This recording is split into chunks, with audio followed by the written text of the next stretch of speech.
لا لا لا.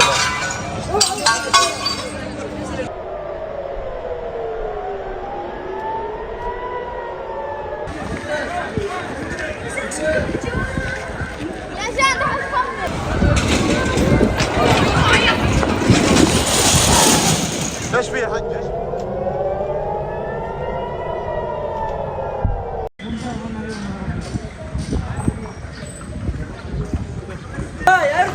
لا لا لا.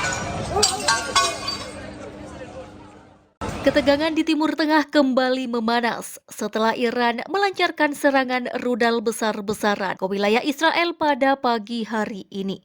Serangan tersebut yang diduga merupakan balasan atas serangan udara Israel sebelumnya di wilayah Suriah mengarah langsung ke beberapa titik strategis di Tel Aviv dan Haifa. Ini adalah serangan terberat yang dilancarkan Iran terhadap Israel dalam beberapa bulan terakhir. Menurut keterangan dari pejabat militer Israel, serangan ini mengakibatkan beberapa bangunan di Tel Aviv rusak berat dan sejumlah infrastruktur penting turut menjadi target. Namun beruntungnya tak ada korban jiwa yang dilaporkan sejauh ini. Meskipun puluhan orang dilaporkan terluka akibat ledakan dan puing-puing yang jatuh di beberapa kawasan pemukiman. Ketegangan antara Israel dan Iran telah mencapai titik didih dalam beberapa tahun terakhir. Dipicu oleh sejumlah faktor, salah satunya adalah kebijakan nuklir Iran yang terus berkembang, yang dilihat oleh Israel sebagai ancaman langsung terhadap keberadaan negara Yahudi tersebut.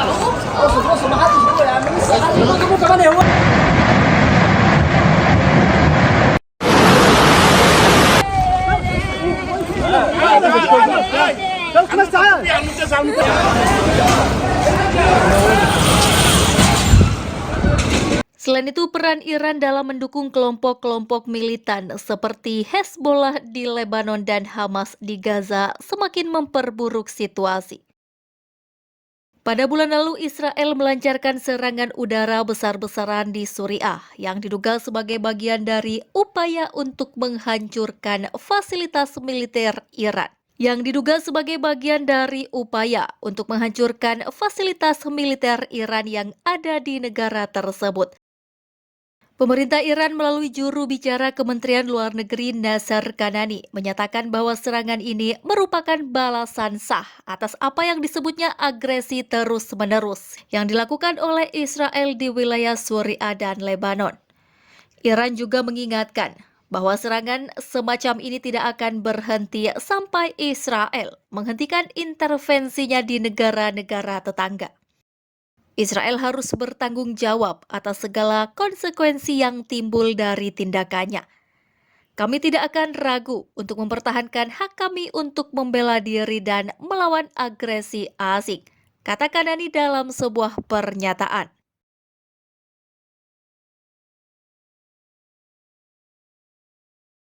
Serangan ini menuai kecaman dari berbagai pihak di dunia internasional. Negara-negara barat termasuk Amerika Serikat dan Uni Eropa dengan cepat mengecam tindakan Iran dan menyerukan kepada kedua belah pihak untuk meredakan ketegangan serta menghindari eskalasi yang lebih besar. Di sisi lain, negara-negara yang lebih condong ke pihak Iran seperti Rusia dan Cina menyarankan Israel untuk menahan diri, mencari solusi diplomatik daripada mengandalkan kekuatan militer.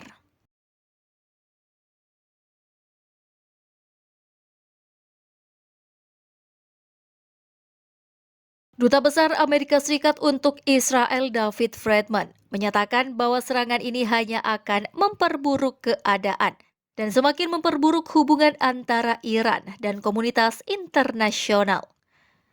Amerika Serikat akan berdiri bersama Israel dalam menghadapi ancaman dan memastikan bahwa keamanan Israel tetap terjamin.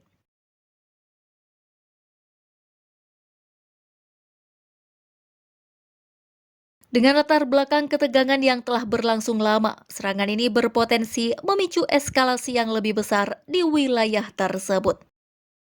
Israel dan Iran sudah lama berada dalam konfrontasi yang hampir tidak pernah terlihat di media internasional. Tetapi serangan seperti ini mengarah pada kemungkinan perang terbuka, bukan hanya antara kedua negara, tetapi juga melibatkan negara-negara sekutu masing-masing. Beberapa analis militer berpendapat bahwa serangan ini mungkin hanyalah awal dari serangkaian serangan lebih lanjut yang dapat memperburuk kondisi di seluruh Timur Tengah. Pasukan bersenjata dari negara-negara besar di kawasan ini seperti Arab Saudi dan Turki juga bisa terlibat jika situasi terus memburuk.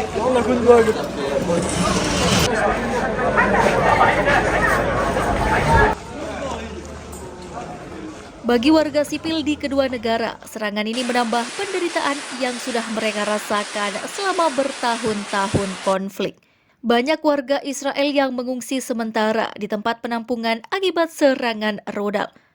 Sementara warga Iran juga semakin terancam oleh potensi serangan balasan dari Israel. Pemukiman-pemukiman yang dekat dengan perbatasan Israel menjadi titik fokus kekhawatiran. Sementara itu, organisasi-organisasi internasional seperti PBB dan Palang Merah sedang berupaya untuk memberikan bantuan kemanusiaan di wilayah yang terkena dampak serangan. Namun sulit bagi mereka untuk mengakses daerah-daerah yang terletak di dekat garis depan, mengingat ketatnya kontrol yang diberlakukan oleh masing-masing pihak. Dalam jangka panjang, masyarakat internasional akan terus menghadapi tantangan besar dalam menyelesaikan ketegangan ini secara diplomatik.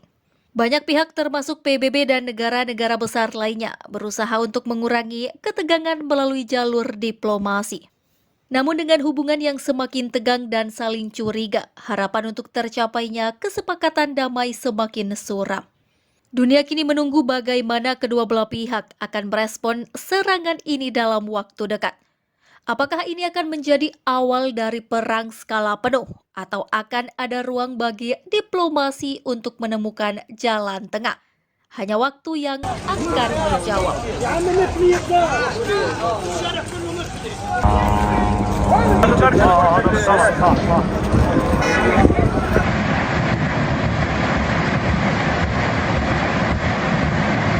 ممتازة جدا ممتازة.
Saldur.